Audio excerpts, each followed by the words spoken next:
અલંકારની અંદર આજે આપણે રૂપક અલંકાર વિશે વાત કરશું. રૂપક અલંકાર એ અર્થ અલંકારનો એક ભાગ છે. એમાં સૌથી પહેલા બે શબ્દો જાણવા જેવા, ઉપમેય અને ઉપમાન. ઉપમેય એટલે જેની આપણે વાત કરતા હોઈએ એ, અને ઉપમાન એટલે જેની સાથે સરખામણી એટલે કે કમ્પેરિઝન કરતા હોઈએ એ. અહીંયા ઉપમેયને એટલે કે જેની વાત કરીએ છીએ એને ઉપમાન તરીકે જ ગણી લેવામાં આવે છે. રાઈટ, માને બંને એક જ છે.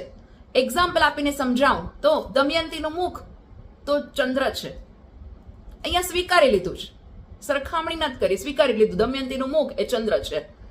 સંસાર સાગર તરવો એ સહેલો નથી.